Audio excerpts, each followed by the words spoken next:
암을 치료하는 데 있어서 마이너스 요인이 될 수가 있거든요. 그래서 어떤 과일을 많이 먹느냐 이런 것보다는 이제 그런 재배 방법이라든지 그다음에 과즙을 제거한다든지 또 이제 그러고 난 후에 보면은 이제 그 과일마다 채소마다 가지고 있는 어떤 파이토케미칼들이 조금씩 달라요.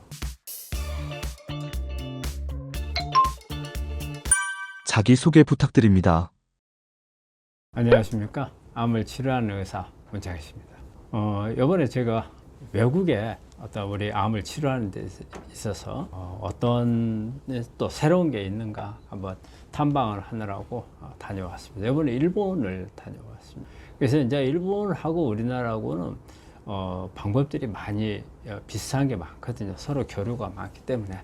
그럼에도 불구하고 이 시스템에서 차이가 나는 게 우리가 좀 잘하고 있는 것도 있고 또 일본이 하고 있는 게 좀 좋은 것들 이런 부분들이 있어서 좀 생각을 해보면 우리나라 같은 경우는 항암이라든지 이런 방사선 치료라든지 이런 부분들이 대학에 국한해서만 하고 있고 일단 3차 병원에서만 하는 걸로 이렇게 돼 있거든요. 그런데 일본 같은 경우는 이런 개인 클리닉, 암을 이렇게 전문으로 하는 개인 클리닉에서도 항암을 할 수 있다는 게 우리로서는 좀 좋아 보이는 부분이었어요. 사실은 우리가 항암을 한다든지 했을 경우에 우리는 하지를 못하고 뒤에서 커버하는 그런 역할을 하기 때문에 같이 치료하면서 통합학을 적용을 하면 훨씬 더 시너지 효과가 있다고 생각할 수 있는데 이런 부분들이 우리가 하지를 못하는 게 조금 안타까웠는데 일본은 제가 보니까 항암도 하는 단순한 이 프로토콜 매뉴얼에 맞춰 갖고 하는 게 아니고 다양한 방법들을 환자 컨디션에 맞추고 검사를 해 가지고 어떤 매뉴얼이 아닌 환자한테 어떤 항암제가 잘 듣더라는 우리가 항생제 같은 경우에 배양을 해가지고 어떤 항생제가 잘 듣는가 검사하는 게 있거든요. 그렇듯이 항암제도 그렇게 하는 방법들이 있어서 좋았다는 그런 생각이 들어요. 사실 일본 같은 경우에 그런 검사들이 우리보다는 조금 더 나은 것 같아요.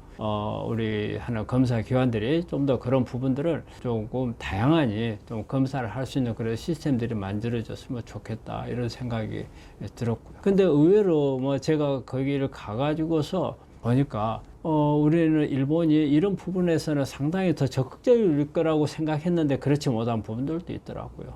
제가 간 병원이 그랬는가는 모르겠지만은 우리는 면역이라든지 어떤 그 사람의 어떤 음식 습관이라든지 어떤 생활 습관이라든지 이런 부분들을 상당히 중시 여기고 이런 부분들을 치료에 적용하려고 노력을 많이 하는데 일본에서는 그 통합의학을 하는 병원임에도 불구하고 음식에 대해서 조금 그렇게 큰 관심이 없더라고요. 그렇다고 해서 음식을 아주 등한시한 건 아니지만 세분화해서 특히 일본 사람들은 이렇게 분석하기를 좋아하잖아요.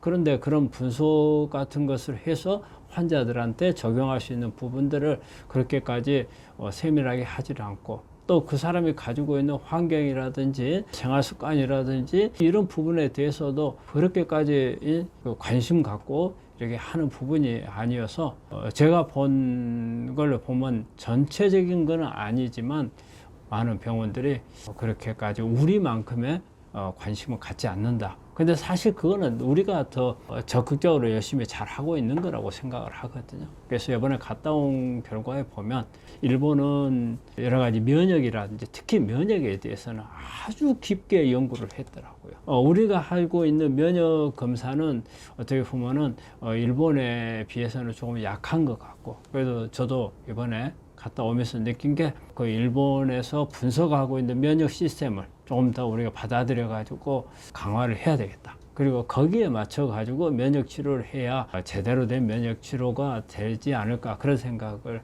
하게 됐고요. 이번에 간 병원들하고 조금 서로 정보도 교환을 하고 어떤 치료법이라든지 치료 약제라든지 이런 부분들도 서로 교류할 수 있는 부분이 있으면 해보자 이래 가지고 서로 도우면서 해보기로 이런 공감대를 만들고 왔습니다.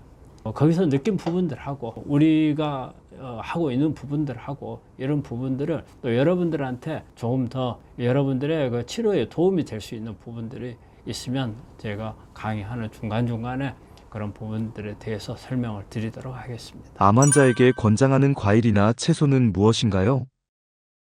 이게 이제 어떤 이제 과일이나 채소가 무조건 암이 좋다. 이렇게 각각으로 따지자면은 뭐 이제 여러 가지가 있겠지만 이제 크게 뭐 과일이나 채소가 암 환자한테 나쁠 건 없죠. 첫째는 여러 가지 이제 고려를 해봐야 될 부분이, 특히 이제 과일 문제에 있어서는 단 과일을 먹을 때가 제일 이제 주의를 해야 되는 거잖아요. 우리 사과를 먹는 것도 그렇고, 우리 암 환자들이 사과를 되게 좋아하잖아요. 사과를 좋아하지만 과즙을 많이 먹으라는 뜻은 아니거든요. 그러면 우리가 사과 껍질에 있는 여러 가지 피세틴이라든지, 또 우리가 사과를 먹게 되면 먹다 보면 줄기 같은 것이 이빨에 걸리잖아요. 이런 부분들이 어떤 팩틴이라는 이게 식이섬유거든요. 그래서 이제 그런 부분들이 우리 몸에 좋은 거지 과즙이 좋은 건 아니거든요. 그런데 우리 환자분들 사과는 좋으니까 하루에 막 몇 개씩 먹는단 말이에요. 그게 정말 좋을 것 같고 좋은 거 아니에요. 그래서 단맛을 많이 내는 부분들은 어쨌든 이게 과당이거든요. 과당이지만 이게 우리 몸 안에 들어왔을 때는 포도당 대사하는 과정으로 들어갑니다. 어쨌든 암세포 성장하는 데는 도움을 줄 수가 있어요. 그래서 과즙이 많은 부분을 피해야 돼요. 그리고 과일을 먹을 때 우리가 과일 먹을 때 단과일을 많이 먹잖아요. 사과도 그렇고 뭐 배, 그다음에 감, 그다음에 귤 이런 게 전부 달잖아요. 포도. 이런 단 부분들은 다 과즙이거든요. 이런 부분들을 배제를 하고, 되게 과일에서 좋은 부분들은 되게 껍질에, 채소류도 다 마찬가지지만 껍질에 사실은 우리가 몸에 필요한 파이토케미칼들은 다 있거든요. 그거는 이 파이토케미칼이 그 식물을 지키기 위한 수단으로 있는, 어떻게 보면은 덕이에요, 덕. 근데 우리가 덕이 적은 양으로 쓸 때 약이라잖아요. 마찬가지예요. 우리가 그런 부분들을 먹었을 때 그 파이토케미칼들이 약으로 작용을 할 수 있는 거고. 그러니까 과일이 약으로 작용을 하지만 과즙이 약으로 작용하는 건 아니라는 거죠. 그런 부분들을 좀 배제를 해야 되고요. 그리고 이제 대부분의 이제 야채들은 어때요? 뭐 식이섬유가 많이 들어있죠. 그 다음에 녹색 채소가 많으니까 녹색 속에는 마그네슘이 많이 들어있고요. 미네랄이라든지 비타민이라든지 이런 게 많이 들어있어서 어떤 과일이냐 어떤 채소냐 이렇게 구분하는 것보다는 어떻게 먹는 게 좋고, 그 다음에 또 이들을 어떻게 재배를 했느냐가 중요하죠. 농약 같은 걸 많이 썼거나 또 제초제를 많이 썼거나 이럴 때는 가능한 한 이런 부분들을 피해야 되고, 그 다음에 또 비닐하우스 안에서 키웠을 때는 되게 이제 수정 같은 것도 우리가 호르몬 처리만 해가지고서 하는 경우가 많고, 그 다음에 어떤 환경 조성으로 해서 수정을 대체하는 이런 방법들을 사용을 하기 때문에 이런 부분들이 우리 인체에 암을 치료하는 데 있어서 마이너스 요인이 될 수가 있거든요. 그래서 어떤 과일을 많이 먹느냐 이런 것보다는 이제 그런 재배 방법이라든지, 그 다음에 과즙을 제거한다든지, 또 이제 그러고 난 후에 보면은 이제 그 과일마다 채소마다 가지고 있는 어떤 파이토케미칼들이 조금씩 달라요. 그래서 그거는 내가 가지고 있는 함에 따라서도 다를 수가 있어요. 그리고 또 내가 뭐 재발 상태인지 아니면 전이 상태인지 이런 부분들을 볼 필요가 있어요. 특히 우리가 포도씨에 들어있는 레스버라트롤이라든지, 사과 껍질에 있는 피세틴이라든지, 양파 껍질에 있는 케르세틴이나 녹차에 있는 EGC나 이런 그런 파이토케미칼들은 암을 일으키는 유전자를 조절하는 효과가 아주 강력해요. 그래서 신생혈관을 이렇게 만드는 VEGFR이라는 이런 유전자를 꺼버리는 효과가 있고, 그렇게 해서 신생혈관을 만들지 못하게 만드는 그런 작용이 있고, 또 세포 자살을 시키도록 하는 그 유전자를 조절해서 세포 자살을 시키게 하는 그런 효과도 있고, 그래서 암을 억제하는 그런 강력한 힘들을 가지고 있어요. 또 그리고 어떤 특히 방금 제가 이렇게 말했던 부분들은 재발 전이 상태, 특히 이제 줄기세포 쪽으로 가 있는 암들에는 훨씬 더 도움이 되는 부분들이 있거든요.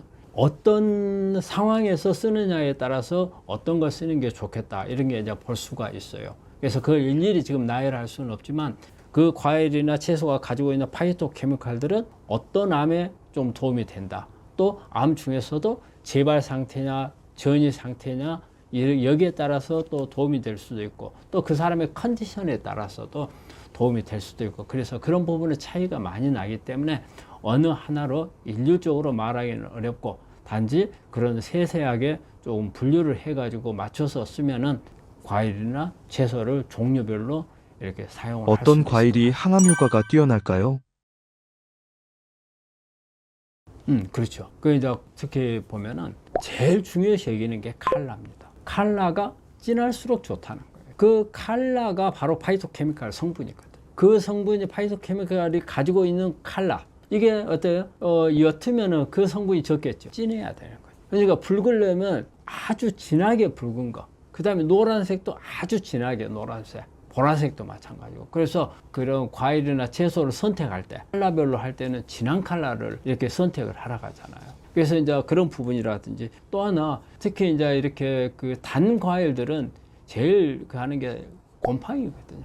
곰팡이 같은 게 겉에 있으면 우리가 그것만 딱 도려내고 먹잖아요. 근데 그거는 좋은 게 아니라는 거예요. 그 자리가 곰팡이로 인해서 썩어서 보이지만 그 주변도 그 영향을 받는다는 거죠. 과일, 이렇게 단 과일 먹을 때 이렇게 낙과라든지 돼가지고 상처를 입었다든지 이제 이럴 경우에는 그 우리 일반인들이 그 부분 도려내고 먹는 건 괜찮지만 우리 암 환자분들은 조금 더 그런 부분도 신경을 아마 써야 될 것 같아요. 그리고 또 하나는 이 농약이라든지 이런 겉에 많이 묻어 있는 것들, 이런 부분들을 제거를 잘해야죠. 특히 저는 이제 아까 딸기 같은 걸 상당히 조심하라고 그래요. 딸기는 홈이 많아요. 홈이 많아가지고 농약이라든지 이런 게 그 안에 들어가게 되면 잘 떨어지질 않아요. 식초라든지 이런 데 담궈가지고 우리가 손으로 닦아지지 않는 부분들은 식초나 뭐 우리 뜬물, 쌀뜨물 같은 것을 이용을 해서 그런 부분들을 제거하고 먹는다든지 그런.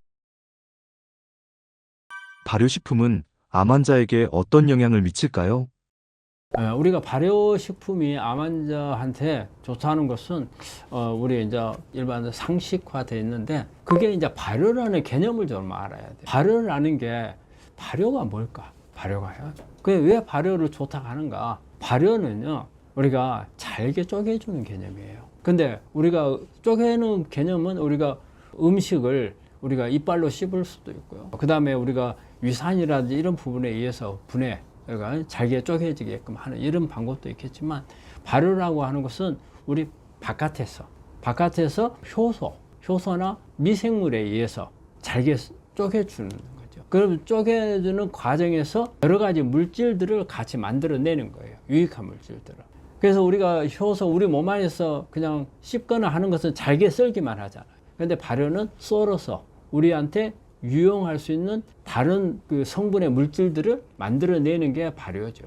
그래서 우리가 이제 암 환자들한테 이제 발효가 중요하다는 것은, 사실 우리 암 환자분들이 어떤 장 기능이 그렇게 썩 좋지 못한 경우가 많아요. 대개 보면 장이 안 좋은 사람들이 한 60~70% 이상이라고 그래요. 그 이제 장이 안 좋으면은 결과적으로 뭐예요? 나쁜 미생물들이 많이 산다는 뜻이죠. 그럼 나쁜 미생물들은 우리 몸에 좋은 물질들을 많이 만들어주지 못한다는 뜻인 거예요. 우리 몸에서 좋은 물질들을 만들어주면은 그 나쁜 균이 아니고 유익균이 되는 거죠. 근데 장이 안 좋다는 것은 유익균은 별로 없고 우리 몸을 나쁘게 만드는 균들만 많다는 그런 의미잖아요. 그러면 아무리 좋은 걸 먹어줘도 나쁜 균들이 작용을 하면 나쁜 걸 만든단 말이에요.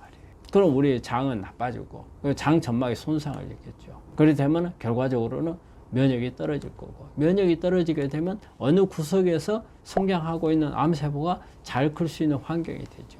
그래서 우리가 암 환자분들 보면은 많은 분들이 이제 장이 안 좋다는 것을 이제 그렇게 결부시킬 수가 있는 거예요. 그러면 이제 발효는 우리가 장에서 그런 부분들을 만들지를 못하니까, 그러면 바깥에서 아예 우리 몸에 필요한 물질들을 만들어 버리는 거예요. 그게 발효예요. 좋은 유익균들을 이용해서 바깥에서 만든 거예요. 그래서 그런 부분들을 넣어주는 거죠. 그래서 발효가 좋은 게 그런 부분이고, 또 우리 한국 사람들이요, 발효라는 개념이 우리 너무 일상생활이 익숙해요. 왜? 우리 먹고 있는 게 발효 음식이 엄청 많잖아요. 우리 김치, 그 다음에 뭐 청국장, 된장, 간장, 그리고 우리가 반찬을 만들면은 전부 다 되게 숙성시키잖아요. 그러니까 발효 음식이 다 되는 거예요. 심지어는 우리가 고기를 먹어도 어때요? 좀 숙성시켜 뒀다가 먹잖아요. 그냥 먹는 것보다 약간 숙성을 하잖아요. 숙성한다는 것은 일종의 그것도 발효거든요. 그래서 우리 한국 사람은 특히 그런 부분이 발효 문화가 잘 발달돼 있죠. 그래서 외국 사람들도 우리 한국 음식을 어떻게 보면은 항암 음식 이렇게 많이 보고, 아주 건강한 음식 이렇게 보는 것도 보면은 이 발효하고 관련이 있는 거예요. 그래서 발효는 우리 암을 치료하는 데 있어서 상당히 중요하고, 내가 장이 안 좋았을 때는 내가 이 장을 개선해 가지고 좋게 만들어 살려면 시간이 많이 걸리죠. 그렇기 때문에 그럴 때는 발효 음식을 이용할 수 있는 거고, 발효 음식은 우리 암 치료하는 데 있어서 아주 중요한 역할을 해주는 방법이 되겠습니다. 암 환자 진료하면서 느낀 좋은 발효식품은 무엇인가요? 발효식품을 따로 이렇게 하는 것보다도 저는 제일 권하는 게 청국장이에요. 우리 뭐 김치도 있고 다 좋아요. 우리 이제 특히 청국장은 왜 그러냐면요. 청국장은 우리가 이렇게 국을 끓여서 먹기도 하지만은 가루를 내서 먹는 경우도 참 많아요. 그래서 저는 그런 이제 가루를 내 가지고 발효된 거거든요, 청국장도. 그리고 빨리 만들 수 있잖아요.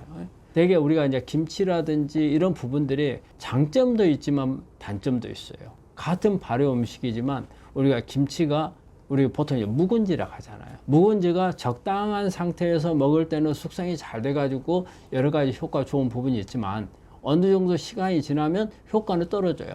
효과는 떨어지고 좋은 미생물도 많이 없어져 버리고 여기에 곰팡이가 슬게 되면 오히려 아플라톡신이라는 그런 물질들이 많이 만들어지면서 오히려 암을 악화시킬 수 있는 이런 부분들이 되기 때문에 우리가 김치 같은 경우도 우리가 좋은 우리 발효식품이면서도 암을 일으킬 수 있는 그런 분류에 들어가 있는 게 그런 부분들이거든요. 그래서 김치라든지 이제 그런 부분보다 오히려 청국장 같은 경우는 이제 그런 경우가 없죠. 우리 된장만 하더라도 우리 간장을 담그기 위해서 보면은 약간 푸르스름한 곰팡이들이 막 있잖아요. 이런 부분에서 좋은 곰팡이도 있지만 우리 몸에 이렇게 좋지 않은 이런 부분들도 있어서 저는 환자들한테 청국장을 좀 가장 청국장 이야기가 오면 낫또하고 같이 이야기가 결부가 되잖아요.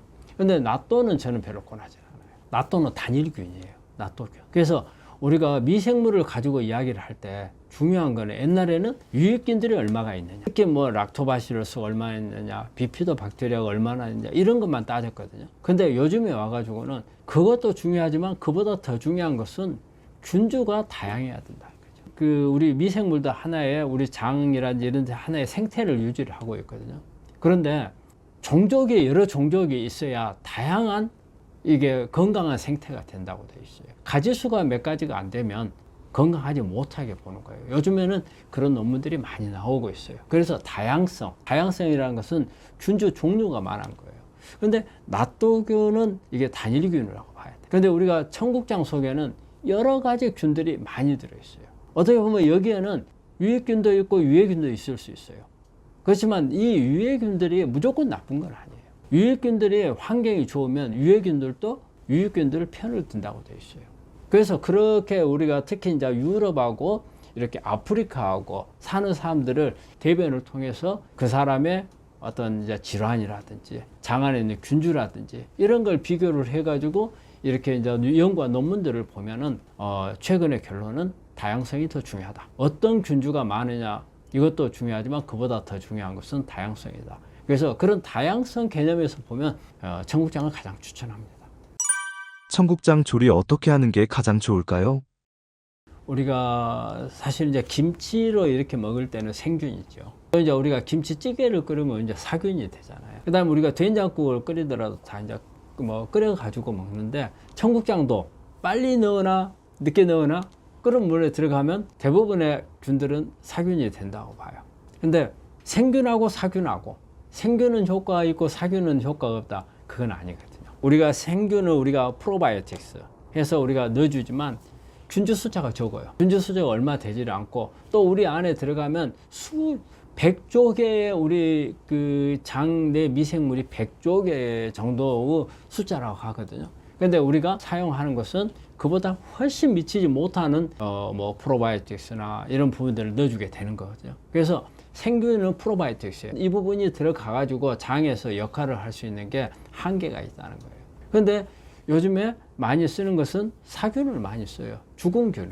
근데 이 죽은균이 몸 안에 들어가면은 죽어 있는데 무슨 효과가 있겠느냐 하는데 실제적으로 써보면 사균이 들어가서 생균을 촉진시킨다는 거예요. 그래서 장을 좋게 해주는 기능이 있는 거죠. 그래서 요즘에 많이 쓰고 있는 게 포스트바이오틱스잖아요. 포스트바이오틱스라는 것은 바깥에서 좋은 균주들을 이용을 해서 좋은 여기에 식자재를 넣어서 이걸 발효를 시킨 거예요. 그러면 우리 몸에 좋은 물질들이 만들어지고 여기에서 균들이 있어요. 근데 이 균들을 다 만들고 나서 균을 죽여요. 사균화를 시켜요. 이렇게 갖고 넣어줬을 때 우리 몸에 유익한 성분들이 같이 들어왔고 이 유익한 성분을 만드는 균주들은 죽었지만 이 균주들이 좋은 미생물들을 만들어낸다는 거예요. 그래서 꼭 우리가 청국장을 생으로 먹는 거, 익혀서 먹게 되면 이 균들이 다 죽어버리기 때문에 효과가 없다. 그건 아니거든요. 우리 청국장을 만들면서 청국장에서 만들어지는 여러 가지 좋은 물질들이 있잖아요. 그거와 이 안에 들어있는 균주가 또 안에 들어가서 우리 장내 미생물에 좋은 유익균들이 살 수 있는 환경을 만들면서 유익균들이 성장하도록 도와주는 그런 역할을 또 같이 합니다. 그래서 저는 뭐 언제 넣느냐 별로 그렇게 중요할 것 같지 않은데 모르겠어요. 이런 부분에 대한 자세한 연구 자료를 제가 보지는 않았습니다. 암 환자 소금 섭취 어떻게 해야 할까요? 소금에 대해서는 사실 보면 우리 암 환자들이 소금을 먹어야 되는지 안 먹어야 되는지 많이 극단적이잖아요. 어떤 사람들은 막 소금을 막 권장해서 먹으라는 분도 있고 어떤 사람들은 무염을 하라는 이야기도 하거든요. 무염. 며칠 전에 제가 이렇게 환자를 보니까는요, 식사 잘해요. 그런데 이분이 우리 전해질에 보니까 소금, NaCl 농도가 현저히 떨어져 있어요. 우리가 소금이 정상이 135 정도 되거든요. 정상의 최저치가. 근데 이 환자가 125인가 127인가 나왔어요. 내가 깜짝 놀래가지고 뭐 음식 같은 것을 잘 먹지를 못하느냐. 음식 잘 먹습니다. 근데 왜 이렇게 나왔나 했더만 이분이 하는 게 이분이 무염을 하는 거예요. 절대 소금기를 아예 안 먹는 거예요. 근데 그 전해질이 그렇게 떨어지면은 우리 생리작용이 깨져요. 그건 좋은 게 아니에요. 그러니까 또 어떤 분들은 요즘에 막 죽염을 먹어야 좋다고 해가지고 막 소금을 천일염도 막 많이 먹고 막 하잖아요. 오히려 소금을 많이 먹어야 뭐 암을 치료되는 것처럼 또 표현하는 분들도 있어요. 그래서 그거는 아닌 것 같고. 그래서 우리 소금은 적정량을 먹는 건 저는 좋다고 생각을 해요. 소금의 단점 중에 하나, 특히 위암 같은 경우는 짠 음식이, 특히 소금이 암의 원인으로 돼 있어요. 특히 이제 위산이 이제 우리가 나이 먹으면 위산이 이제 저위산증에 빠지거든요. 그러면 되게 이제 위축성 위염이 많이 옵니다. 그리고 이제 위축성 위염이 오는데 여기에 소금으로 인한 이런 염증들이 많이 만들어졌을 경우에는 이게 암으로 발전할 수 있다고 돼 있거든요. 그래서 우리 위암 같은 경우는 짜게 먹는 사람, 그 다음에 거친 음식을 먹는 사람들이 잘 걸리는 암으로 되어 있거든요. 소금은 어떻게 보면 우리 몸 안에 염증을 만드는 그런 미네랄 중에 하나라고 생각을 해요. 과량을 썼을 때, 적당량 쓸 때 우리 생리반응에 소금은 엄청 중요한 겁니다. 하지만 과량으로 썼을 때, 우리가 우리 함부로 막 소금을 많이 먹는 분들은 저는 그거를 바람직하지 못하다고 생각을 해요. 또 반면에 너무 소금을 안 먹는 사람들, 이 부분도 아니라고 생각해요. 근데 우리 환자분들이 이제 죽염 이야기를 많이 할 거예요. 죽염은 저는 완전한 소금이 아니라고 봐요. 죽염은 만드는 과정에서 대나무라는 소금 외적인 물질들이 계속 들어가요. 대나무 통에다가 소금을 넣고 이걸 굽잖아요. 태우는 거예요. 그러면 이 탄 재하고 섞인 소금을 다시 대나무 통에다 또 넣어가지고 또 태우는 거예요. 그 여러 차례 하다 보면 오히려 대나무가 가지고 있는 미네랄들이 이 안에 다 섞여요. 이건 소금 외에 다른 미네랄들이 같이 섞이는 거거든요. 그 대나무 여러 차례 하다 보면 처음에 소금 양에 비해서는 소금은 아주 적어져요. 그리고 또 소금이 가지고 있는 이런 불순물들이 있어요. 이런 부분들을 태우는 과정에서 다 날려버리는 거예요. 그래서 죽염은 어떻게 보면은 소금이라고 딱 단정을 짓는 것보다는 미네랄이라고 이렇게 표현을 하는 게 오히려 더 나을 것 같아요. 그래서 그런 부분들은 조금 이렇게 사용을 하는 것은 괜찮은 것 같아요. 그리고 음식을 만들 때 이런 부분들을 해서 사용을 하는 것은 좋지만 그렇다고 해서 이걸 과량으로 쓰는 게 좋다, 그거는 아닌 것 같아요. 그래서 뭐든지 적당하게 쓰는 게 좋고, 근데 이제 그게 아니고 아예 소금을 뭐 우리 환자분들이 뭐 천일염이라든지 또 암염 중에서 뭐 어디 뭐 히말라야라든지 어디 유럽 어디에서 난가락 해가지고 칼라 있는 이런 암염들을 가지고 와서 막 이것을 섭취를 하려고 하고 이걸 음식을 하는데 넣어가지고 하는데 소금의 하루 필요량 이상으로 됐을 때는 좋은 것 같지는 않아요. 우리가 소금에 필요한 양이 하루에 필요한 게 한 2.5g이라고 그래요. 근데 사실 2.5g은 상당히 싱거워요. 그래서 우리 한국 사람들은 대개 4.5g 이상을 먹는 걸로 돼 있거든요. 2.5g을 먹으면은 하루에 많이 싱겁습니다. 그래서 오히려 우리가 싱겁게 먹는 사람들이 그 정도 될 거예요. 우리가 근데 일반적으로 먹는 사람들은 4.5, 최소한 4.5는 됩니다. 4.5g. 중간 정도. 하루에 한 3g 이 정도 먹으면 좋지 않을까 그렇게 생각합니다. 무염식을 하고 있다는 사람들의 착각은 무엇인가요? 우리가 이제 그 무염이란 말은 존재할 수가 없어요. 근데 이제 우리가 무염이라고 이렇게 표현을 하는 것을 짠맛을 아예 없다. 그 다음에 우리가 소금을 따로 치질 않는다. 근데 우리 모든 세포에는 소금이 다 들어있잖아요. 육류도 마찬가지고, 그 다음에 채식도 마찬가지고, 소금은 우리 그 세포 안에 구성 성분 중에 하나이기 때문에 들어있는 거예요. 그렇기 때문에 이 소금을, 나트륨을 제로로 만들 수는 없어요. 그러니까 이게 무염이란 말은 맞지 않는 거예요. 어떻게 보면 이제 저염이죠, 저염. 이제 무염과 같은 저염. 이거는 뭐냐면 아무 소금을 안 넣었을 때, 잘 소금에 대해서 맛을 느끼지는 못한 상태. 이거를 이제 대부분 사람들이 이제 무염이라고 하죠.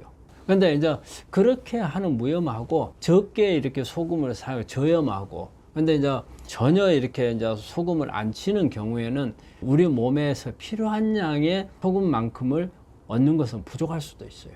근데 무염은 정말로 무염이라고 한다면 그건 우리 몸에 큰 문제가 생기는 거예요. 그럼 나트륨이 어디서 들어와요? 우리 몸에서 세포를 구성하는데 제일 중요한 게 나트륨하고 칼륨입니다. 세포 바깥에는, 세포가 있으면 이 바깥에는 주요 성분이 나트륨이에요. 그 다음에 세포 안에 미네랄 주요 성분은 칼륨이에요. 요 두 가지가 우리 세포가 살 수 있도록 하는 기능을 하는 거예요. 그런데 나트륨을 아예 없앤다? 그러면 이 세포는 살 수가 없는 거예요. 또 나트륨이 너무 많다? 나트륨이 너무 많으면 균형이 깨지잖아요. 칼륨하고. 그럼 또 살 수 없는 거예요.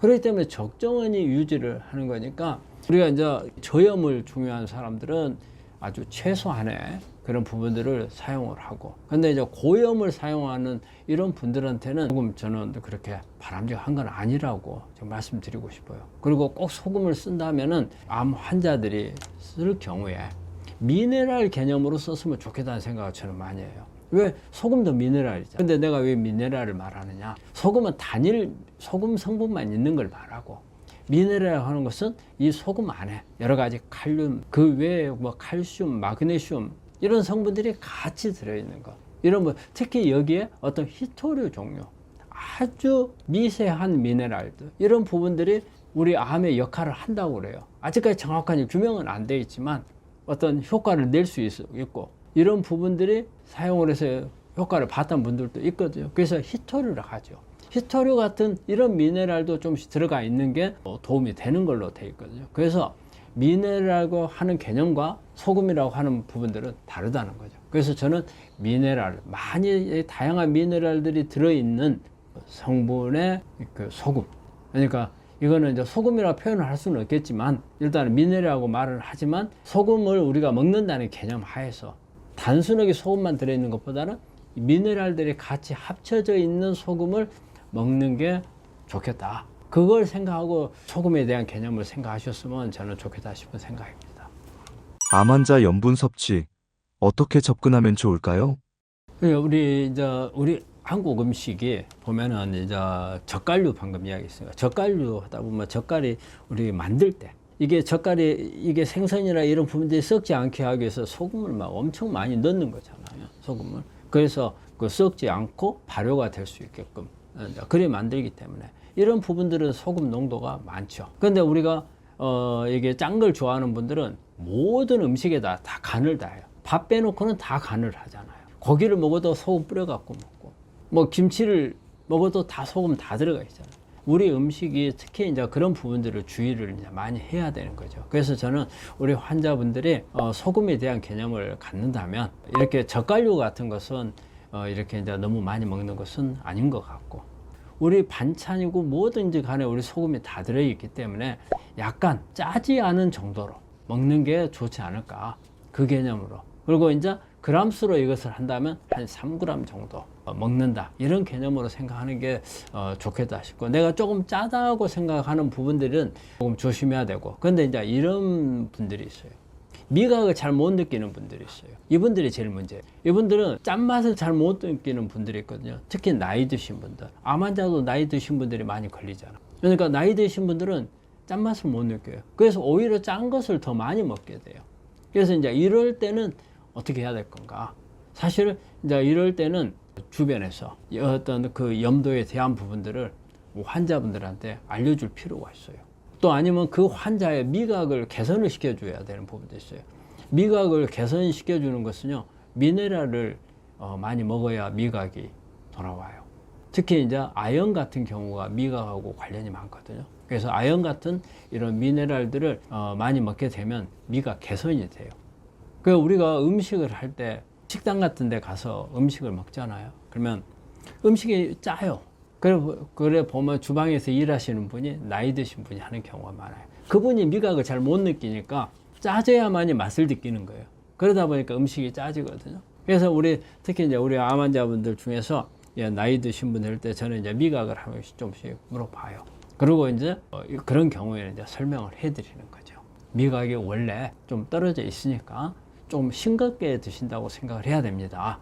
근데 조금 지금 어느 정도 간간한 맛이 든다고 할 때는 이미 소금 농도가 너무 높습니다. 그런 부분들을 좀 알려주고, 또 우리가 주방에서 이렇게 일하시는 분들 조리를 할 때도 이제 그런 부분들을 우리 환자들이 막 음식이 짜다고 하잖아요. 그러면 이제 조리하는 분들이 이렇게 음식을 짜게 만들 수가 있어요. 특히 이제 미각이 떨어지신 분들이 그럴 경우에도 이제 미각 개선을 해가지고 음식을 조금 더 짜지 않도록 하는 것을 옆에서 도와주는 분들이 있는 게 좋아요.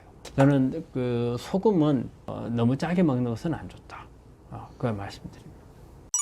설탕 섭취가 암에 어떤 영향을 미칠까요?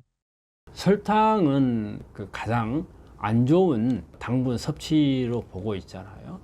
설탕은 이탄당이죠. 그래서 이제 이탄당인데 이제 이게 포도당하고 과당하고 이렇게 섞여 있는 건데, 사실 이게 분해가 잘 안 돼요. 이게 단당류로 분해가 돼야 우리 몸에 들어가지만 설탕이 분해가 생각보다 쉽지 않아요. 그래서 이 설탕은 되게 우리 그 몸 안에 들어가면, 장에 들어가면 유해균들이 이걸 분해를 하는 역할을 하죠. 그러니까 결과적으로 설탕을 많이 넣어주면 유해균들이 성장하는 데 도움을 주면서 이게 단당류로 쪼개지니까 이 단당류가 이제 우리 몸에 들어오는 거예요. 몸에 들어오게 되면 어때요? 혈중의 당 수치가 높아지겠죠. 혈중 농도가 높아지게 되고, 결과적으로 암세포가 이용할 수 있는 밥을 제공하는 이제 그런 부분들이 되기 때문에 설탕은 우리 암 환자들한테 있어서는 되게 금해야 될 부분이고, 근데 설탕이 많이 들어가는 음식들이 뭐예요? 되게 인스턴트 식품이나 패스트푸드에 설탕이 많이 들어가거든요. 그렇기 때문에 우리가 이런 음식들을 먹지 말라고 하는 이유 중에 하나도 설탕이에요. 그래서 설탕은 우리 암 환자들한테는 어떻게 보면은 우리 사람들이 설탕이 달고 맛있잖아요. 근데 암 치료에는 쓰면 안 되잖아. 그래서 우리 암 환자들한테 설탕이 가장 유혹도 많으면서 적이라고 생각이 되는 거예요. 먹고는 싶지만 먹어서 내 몸에서 암을 갖다가 키울 수 있는 거기 때문에 어떻게 보면 마약 비슷한 거 아닐까 그렇게 하는데, 하여간 내가 암을 치료해야 되겠다 생각한다면 제1번으로 피해야 될 음식이 설탕이라고 봅니다. 설탕이 몸에 좋지 않다면 꿀은 먹어도 될까요? 근데 이제 요즘에는 꿀하고 설탕이 합쳐지는 경우가 있어요. 특히 왜냐하면 열대 지방에서 꿀을 하게 되면 이게 그 날이 뜨시니까 항상 꽃이 많이 있잖아요. 사시사철 있어요. 있기 때문에 따로 설탕을 안 넣어줘도 돼요. 근데 이렇게 우리나라 같은 경우는 겨울철에는 꽃이 없어요. 그럼 벌이 먹고 살 그게 없잖아요. 그러면 그 동안에는 어때요? 벌통에다 설탕을 넣어줘야 하잖아요. 그러기 때문에 이렇게 해서 만들어진 꿀은 설탕 덩어리라고 봐야 하잖아요. 이건 꿀이라고 볼 수가 없어요. 꿀은 과당이거든요. 그러니까 꿀하고 설탕하고는 다르죠.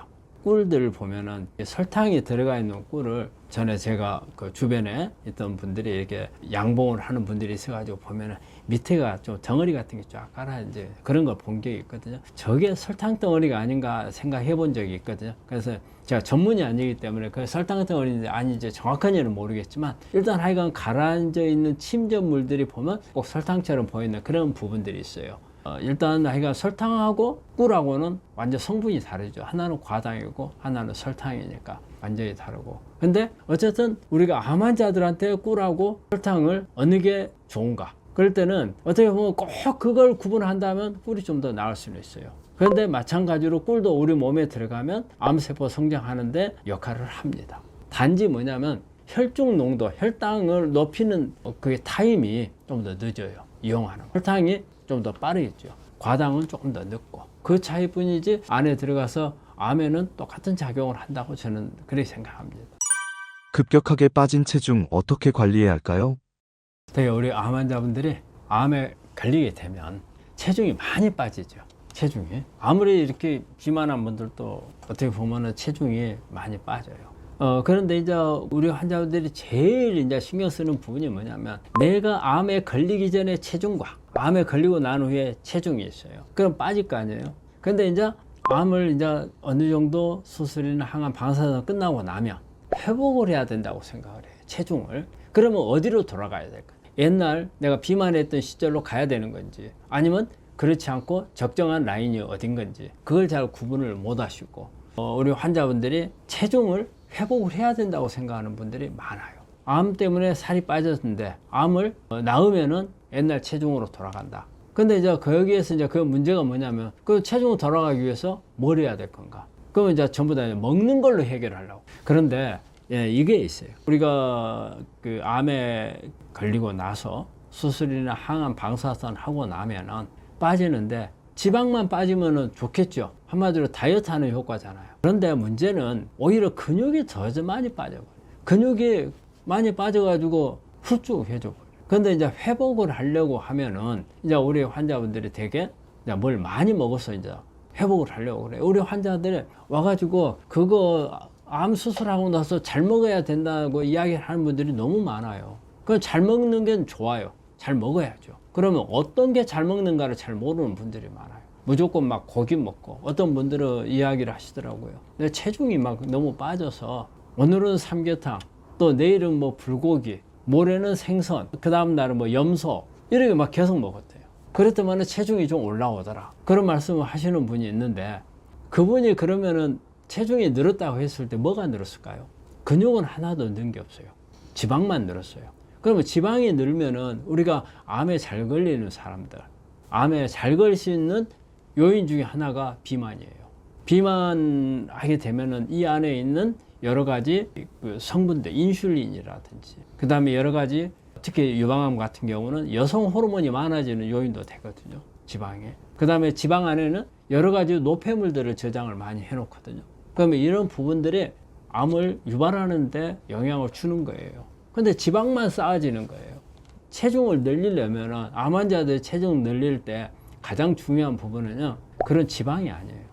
근육이 늘어나야 돼요. 그러니까 근육을 늘리게 하는 게 식사법이 잘 먹는 거예요.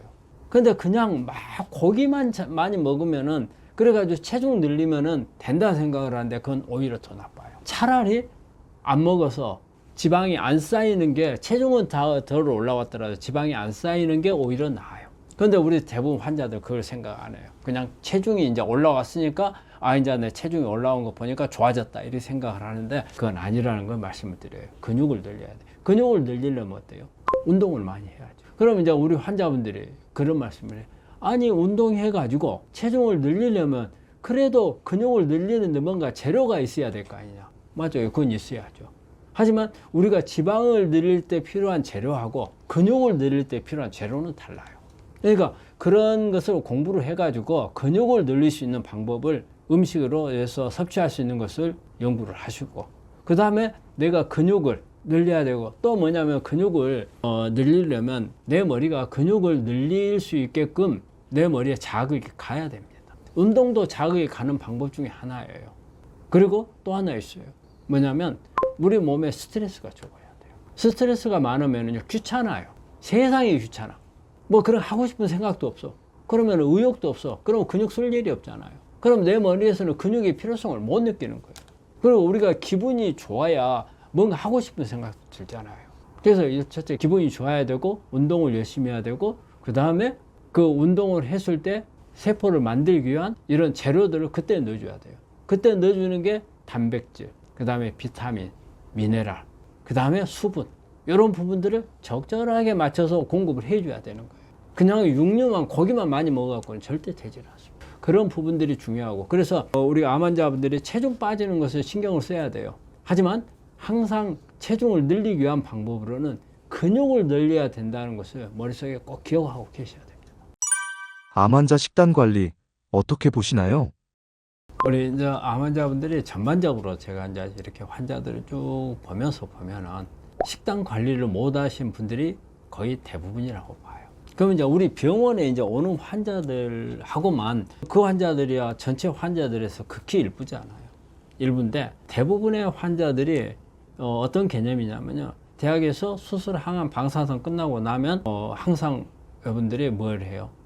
집에 가서 잘 먹고 잘 쉬면 됩니다. 이 말을 듣고 나오거든요. 그러다 보니까 환자들이 대학에서도 식단 관리에 대해서 언급을 안 하니까 그런 부분들은 중요하지 않은 모양이다 생각하는 분들이 많아요.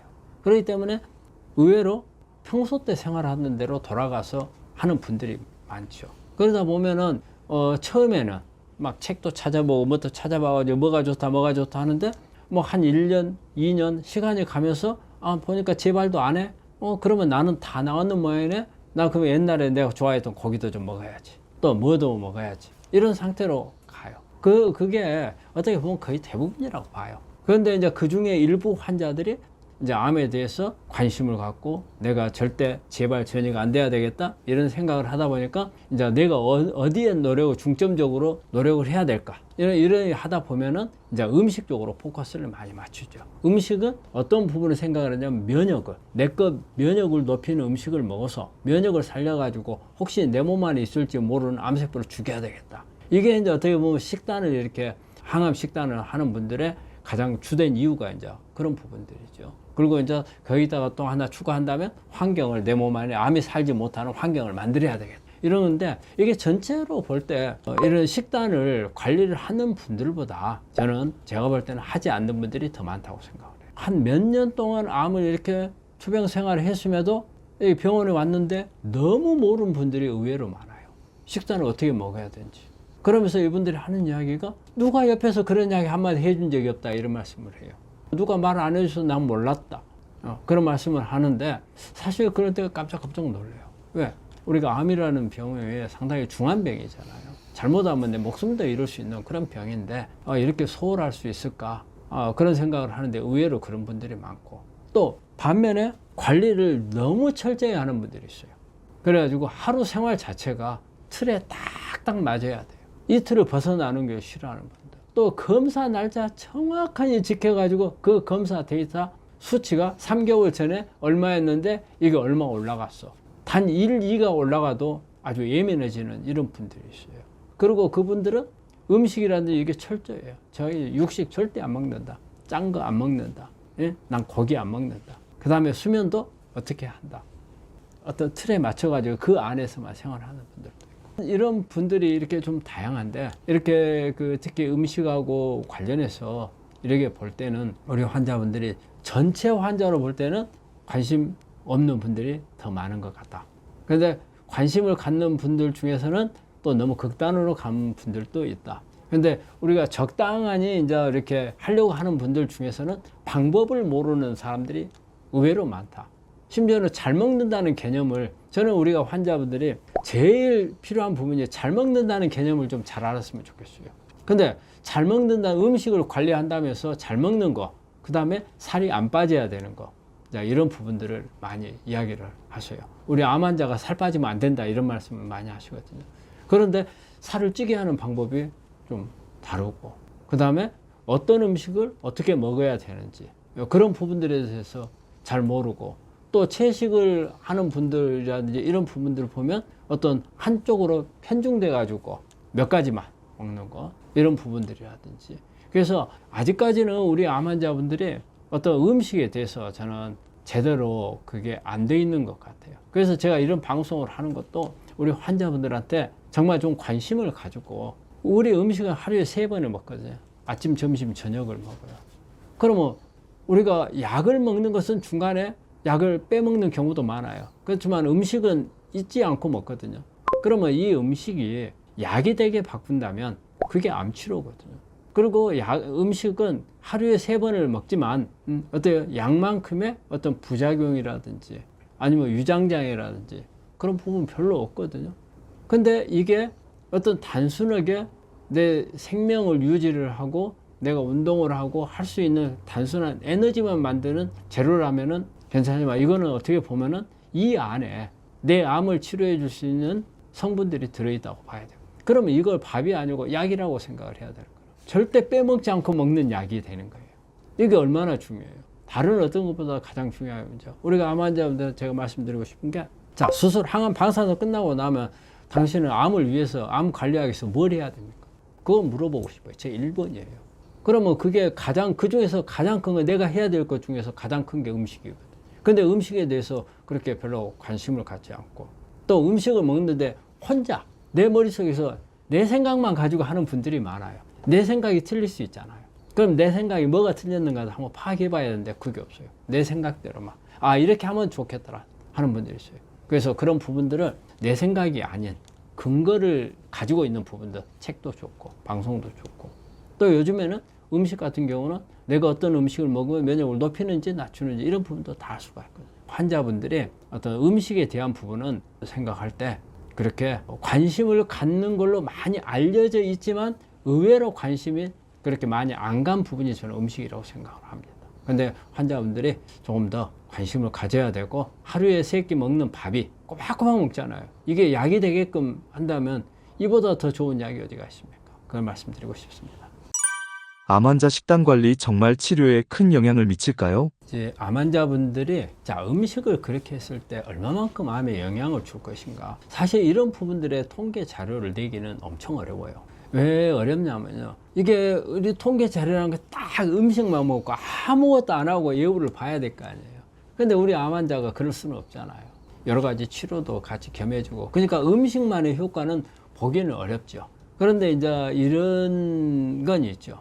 우리가 수많은 환자들을 보다 보면 이런 케이스도 있고 저런 케이스도 있다 보면 종합적으로 이제 나올 때, 어쨌든 그래도 관리를 했던 분들이 조금은 치료에 효과를 보는 부분이라고 생각을 하고, 그리고 그런 부분들이 특히 이제 면역 검사 같은 거 이런 걸 해보더라도 좀 더 높게 나오고, 관리했던 분들이, 우리가 이제 장기적으로 이렇게 환자를 보면 되게 이렇게 관리했던 분들이 꾸준히 관리하면서 보면 재발이나 전이를 안 되고 계속 병원에 다니는 환자들이 많거든요. 그래서 사실 뭐 이런 부분들에 대한 통계 자료는 많이 있죠. 뭐 뭘 먹으면은 뭐 이 성분, 이 안에 성분이 들어가지고 뭐 효과가 뭐 몇 프로의 뭐 생존율을 높인다 이렇게 나와 있는데, 사실 이런 부분들을 가지고 정확성이라고 보기는 어려워요.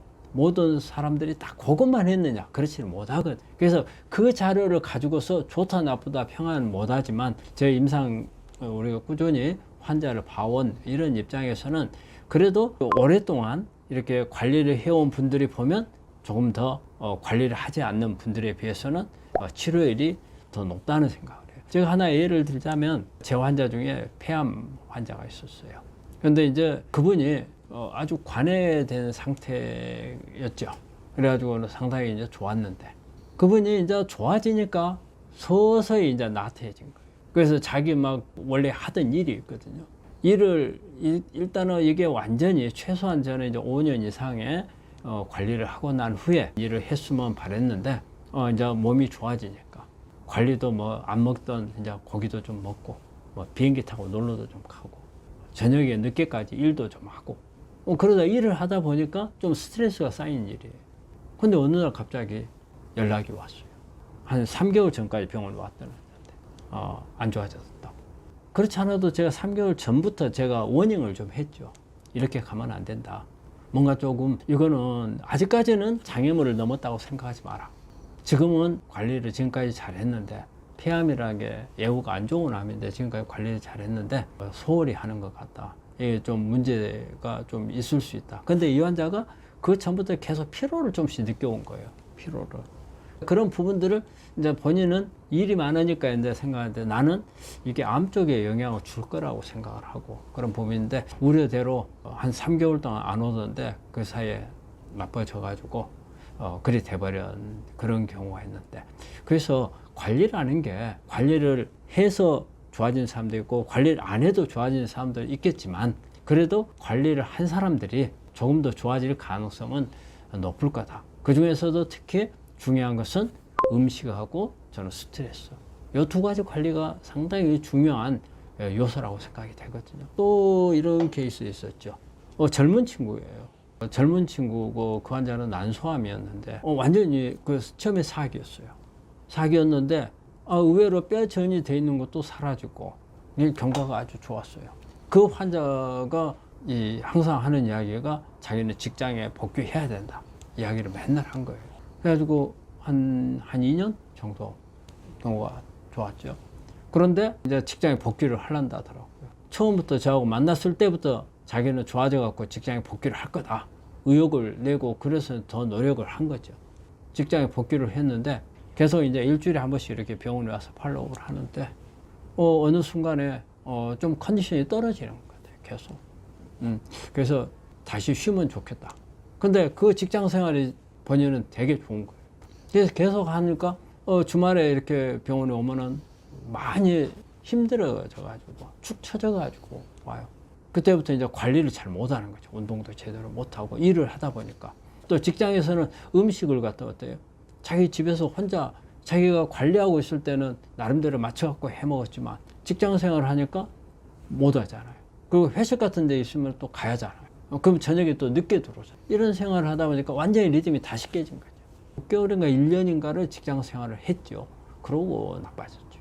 그렇게 해서 무조건 다 나빠졌다 이렇게 볼 수는 없지만 우리가 이렇게 역추적을 해볼 때는 그 영향이 컸다. 자, 이런 생각을 하게 되는 거죠. 그래서 자신에 대한 관리는 최소한 5년에서 10년 관리를 해야 된다고 생각을 하고 또 우리가 환자한테 저는 우리가 처음부터 5년, 10년 관리한다면 포기해버린 사람들 많아요. 그래서 항상 우리 통계적으로 볼 때 재발 전이가 가장 잘 되는 시기가 3년이에요. 그래서 3년 이내에 대부분의 재발 전이 될 사람들은 3년 이내에 많이 나온다는 거예요. 그래서 3년이 넘으면 조금은 그래도 이제 안도의 한숨을 쉴 수가 있는 거고 그 다음에 이제 5년 정도 지나면 80%라고 그래요. 그렇지만 20%의 가능성은 있어요. 그러니까 이 20%의 가능성이 있으니까 관리는 계속 해야 되겠지만 이렇게 너무 스트레스까지 받아가면서 그래 안 해도 되는 거고. 근데 우리 환자들이 이제 5년이 넘으면은 다 나았다고 생각을 해요. 그게 왜냐하면 보험 환자 우리나라 제도상 산정특례라는 게 있잖아요. 산정특례가 우리가 암이나 이런 중증에 걸렸을 때 5년간 의료보험 혜택을 주잖아요. 그러면 이게 끝나요. 5년 있으면. 이게 끝나면 우리 환자들이 완치했다 이런 말을 써요. 근데 그 완치가 아니거든요. 5년 우리가 국가에서 5년 혜택을 주기 위해서 산정 특례해 갖고 혜택을 주는 거지. 그게 암이 다 나았다는 상장이 아니에요. 근데 그렇게 생각을 해요. 그래서 그 5년이 지나고 나면은 이제 다 나았다. 나 옛날로 돌아간다. 절대 그러면 안 됩니다. 이때가 80%예요. 나머지 20% 가능성이 있어요. 이 20%에 들어가면 안 돼요. 근데 그 20%가 남았는데 완치라고 생각을 하는 거죠. 그건 잘못되기 때문에 계속 어떻게 보면 암은 평생 관리라고 하죠. 그래서 그런 부분들이 필요하기 때문에 우리 암 환자분들은 이걸 저는 말씀드려요. 우리 암을 관리해서 암이 재발이 안 되고 나으면 다른 질환들이 다 좋아져요. 이 환자가 가지고 있는 예를 들어 내가 평소에 고혈압이 있었다. 고혈압 좋아져요. 당뇨가 있었다. 당뇨 좋아져요. 그 다음에 뭐 류마티스 관절염이라든지 이렇게 자가면역 같은 게 있는 사람들에게 대사성 질환서 이런 것도 다 좋아져요. 그러면 궁극적으로 어때요? 암 걸리고 나서 평소에 암에 안 걸렸으면 내가 살 수 있는 수명이 암에 걸리고 나서 한 10년 정도 더 살 수도 있어요. 다른 만성 질환을 내 수명을 갉아먹는 질환들을 오히려 치료가 돼가지고 더 수명이 늘어날 수도 있거든요. 암을 관리하는 것은 평생 관리하는 게 좋겠고 이 평생 관리가 내가 다른 만성 질환들, 내 노후에 나를 괴롭힐 수 있는 질환들, 내 수명을 짧게 만들 수 있는 질환들까지도 다 해결을 해줄 수 있다. 이런 생각으로 내가 건강하게 오래 산다고 그런 생각으로 관리를 하면 충분하게 암을 5년이고 10년이고 자신 있게 관리할 수가 있을 겁니다. 저는 그렇게 했으면 좋겠습니다. 암 환자 단백질, 어떤 식품을 먹는 게 좋을까요? 이제 우리 필수 아미노산이라는 것은 우리 몸에서 만들지 못하는 아미노산을 필수 아미노산이라고 하죠. 바깥에서 들어와야만 되는 이런 부분들이기 때문에 그런 이제 우리 암 환자들한테 필수 아미노산은 이제 한 10가지 정도의 필수 아미노산이 있어요. 그래서 이제 그걸 이제 나열해야 그거는 큰 이제 의미가 없는데 그래서 이런 필수 아미노산을 섭취하기 위해서 우리가 일반적으로 이제 먹는 음식상에서 채식을 먹느냐, 육식을 먹느냐 이 이야기가 이제 그 아미노산하고 관련돼서 나오거든요. 우리가 채식 속에 들어있는 것은 어떻게 보면 동물성 그 아미노산이 채식 속에는 별로 없어요. 우리가 특히 이제 동물하고 식물하고 차이가 뭐냐면 동물은 호르몬을 만드는 그런 아미노산들이 있어요. 근데 식물에는 이 호르몬을 만드는 아미노산이 없어요. 그래서 이제 이런 거에 이제 보통 뭐 트립토판이라든지 뭐 페닐알라닌이라든지 이런 이제 몇 가지 동물성 아미노산이 있거든요. 그래서 이제 이거는 우리 이제 몸에 이제 들어와야 되는 거거든요. 아미노산 암 환자들한테서 필수 아미노산 이런 개념을 따지면 이제 이런 부분들 동물성 이런 부분들을 그냥 육류고 아무것도 상관이 없이 먹는 사람들 이런 거 따질 필요도 없어요. 되게 이제 특히 이제 채식을 하고자 하는 사람들 한테서 이제 이런 부분이 이제 나오는 거예요. 그래서 이제 이럴 경우에는 이런 동물성 그 아미노산이 약간은 필요하거든요. 이런 부분들은 따로 보충을 좀 할 수 있으면 그 방법도 괜찮고요. 또 뭐냐면 우리가 채식을 완전 100% 우리 비건처럼 달걀도 먹지 않는 이런 방법들을 쓰는 것도 저는 그렇게 아주 좋은 방법이라고 생각하지는 않아요. 그러면은 우리가 이제 베지터리안이라는 용어를 쓰죠. 비건은 달걀도 먹지 않는 사람. 이게 아예 육식이라고 생각되는 것은 손도 안 대는 사람들이 비건이죠. 근데 이제 베지터리안이라는 것은 채식을 먹지만 달걀 정도는 이런 동물성 아미노산을 얻기 위해서 달걀 정도는 먹는 것을 베지테리안이라고 하거든요. 그래서 저는 차라리 달걀 정도는 먹는 또 아니면 유제품 정도를 조금씩. 근데 유제품은 사실 호불호가 상당히 많이 있어요. 그래서 암 환자들한테 도움이 될 수도 있고 되지 않을 경우도 있거든요. 그래서 유제품은 우유라든 유제품을 먹어서 아주 소화력도 괜찮고 잘 받아들일 수 있는 사람들은 조금 먹는 건 괜찮을 수 있고요. 그렇지 않으면 저는 생선류를 조금 섭취하도록 해요. 생선 속에부터는 이제 그런 이제 동물성 아미노산들이 있거든요. 그래서 뭐 자주 매끈히 먹는 것보다는 한 일주일에 한 두세 번 정도의 생선을 보충을 하면은 충분히 그런 동물성 아미노산 보충이 가능하거든요. 그래서 우리가 바깥에서 우리 몸에 들어와야 되는 것을 아미노산을 필수 아미노산이라 하는데 우리 암 환자들이 문제 되는 것은 특히 그렇게 말한 호르몬을 만드는 신경 호르몬이나 우리 몸에서 일상적으로 사용하는 그런 호르몬을 만드는 재료가 되는 이런 아미노산의 문제인데 이런 달걀이나 생선류를 통해서 필수 아미노산을 섭취하는 게 좋을 거라고 봅니다. 채소 과일 섭취, 생으로 먹는 게 좋을까요? 익혀서 먹는 게 좋을까요? 우리가 야채나 과일을 먹을 때 있어서 생식으로 먹을 때하고 익혀서 먹을 때하고 차이점이 있죠. 그러면 이제 우리가 생식을 먹을 때는 이제 되게 수용성 물질들이 우리 몸에 어떤 그 파괴되지 않고 들어오기가 좋은 이제 그런 부분이죠. 그런데 이제 우리가 되게 이제 익혀서 먹는 거는 지용성 성분들을 먹기 위해서 익혀서 먹는 거예요. 그렇기 때문에 무조건 생식이다, 무조건 화식이다 이렇게 구분하는 것은 아니라고 봐요. 그러면은 우리가 목적에 따라서 좀 다르다고 봐요. 예를 들어 가지고 내가 항산화 뭐 기능식품이라든지 이런 것을 먹는 게 많아. 그렇다면 내 몸에 어떤 지용성 성분들이, 지용성 비타민 이런 부분들이 난 더 필요한 것 같아. 그럼 익혀서 먹는 것. 특히 우리가 익혀서 먹어갖고 도움이 되는 것들이 지용성 비타민이 많은 것들이 뭐예요? 토마토 같은 경우는 라이코펜, 비타민 A거든요. A 성분이에요. 그러면 이거는 그냥 생식으로 먹는 것보다는 익혀서 먹는 게 훨씬 몸 안에 흡수율이 좋거든요. 이럴 때는 이렇게 익혀서 먹고, 우리 토마토 익혀서 먹는 사람들이 많아요. 그런 부분. 그리고 비트도 마찬가지예요. 비트도 비타민 C가 많고 또 여러 가지 지용성 이런 비타민들도 있거든요. 그러면 내가 내 목적에 따라서 우리가 비타민 C라든지 비타민 B나 그냥 수용성으로 이제 열이 가해지 뭐 파괴되기 쉬운 이런 부분들은 가능한 생식으로 먹는 게 좋겠죠. 하지만 내가 목적이 어떤 지용성 성분들, 비타민 D라든지 비타민 A라든지 그다음에 비타민 E라든지 이런 부분들을 얻기를 원하고 이런 경우에는 익혀서 먹는 게 낫고, 그리고 또 항암을 하는 우리 암 환자들 항암을 하느냐 안 하느냐에 따라서 다르죠. 항암을 하는 경우에는 생식을 했을 경우에 감염 위험이 있기 때문에 가능한 한 화식, 익혀서 먹는 게 도움이 될 거고, 그런데 항암을 하지 않는 경우에 있어서는 하는 방법이 방금 제가 말씀드린 것처럼 어떤 목적이냐에 따라서 다를 수도 있고, 무조건 생식이 좋다, 또 화식이 좋다, 또 생식의 단점이 또 있어요. 생식의 단점은 거친 게 많거든요. 거친 게 많아서 위라든지 이런 부분들에 좋지 않을 수가 있어요. 특히 우리 암 환자들이 여러 가지 약도 많이 먹고 뭐 항암제 쓰고 뭐 방사선하고 그러면 장 기능이 막 떨어져 있는데 어쨌든 생식을 많이 하게 되면 거북스러운 부분들이 있죠. 이럴 때는 익혀서 먹는 게 도움이 되고, 그래서 음식을 먹는 데 있어서 나는 생식을 한다, 나는 화식을 한다, 이렇게 구분할 게 아니고 필요에 따라서 우리 암 환자들은 여러 가지 환경 변화가 와요. 내가 관해된 상태에서 환경, 어떤 내가 지금 치료를 하는 과정에 있어서 환경, 이런 부분들이 다 다르거든요. 그래서 그런 부분들을 고려해서 하는 게 낫지, 뭐가 좋다, 뭐가 나쁘다, 이렇게 가는 것은 아니라고 봅니다. 구독자님이 댓글로 남겨주신 질문입니다. 원장님, 채소 가루로 만들어 먹어도 괜찮을까요? 저 이거 권합니다. 왜냐하면 우리가 채소를 사실 하루에 필요한 게 우리가 식이섬유로 한 40g 정도, 채식으로 따지면은 우리가 야채로 따지면 한 400g 정도 되거든요. 우리 채소 속에는 물이 90%예요. 고용 성분이 10%밖에 안 되거든요.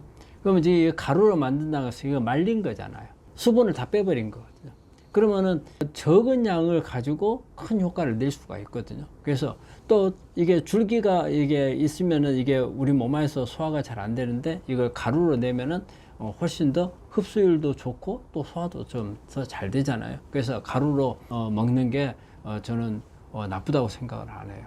하지만 이제 이때 뭐냐면, 이게 가루로 만들 때 어떤 방법으로 할 건지, 되게 이제 말려 가지고 하는데, 말릴 때 햇빛에서 아주 잘 말리는 게 이제 좋겠고, 그래서 이제 우리가 이런 부분들을 제품으로 만들어 쓰기도 하거든요.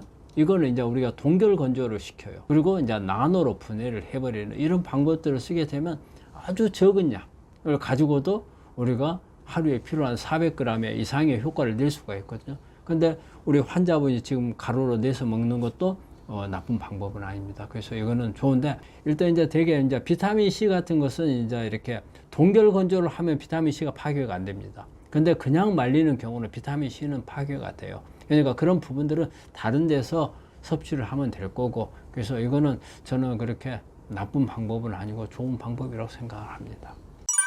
구독자분들께 해주고 싶은 말씀이 있으신가요? 오늘 또 우리 암에 관해서 특히 우리 이제 음식 같은 것을 주제로 해서 많은 이야기를 나눠봤고, 또 우리 환자분들이 생활하는 데 있어서 어떤 부분이 암에 도움이 되겠는가, 이런 부분들을 나눠봤는데, 사실 우리 암 환자분들이 본인이 할 수 있는 것을 가장 관심을 가지고 하는 부분이 음식인 것 같아요. 뭐 항암이나 방사제나 수술이나 이거는 자기 의사대로 못 하는 거죠. 근데 음식 같은 경우는 자기 의사대로 할 수 있으면서 자기가 자기 몸을 좋게 할 수도 있고 나쁘게 할 수도 있는 게 바로 음식이거든요. 내가 어떤 것을 먹느냐에 따라서 나한테 도움이 되고 도움이 되지 않는 거. 환자들한테 이거 하나 팁을 말씀드리고 싶어요. 내가 잘 먹으면 암도 잘 먹는다.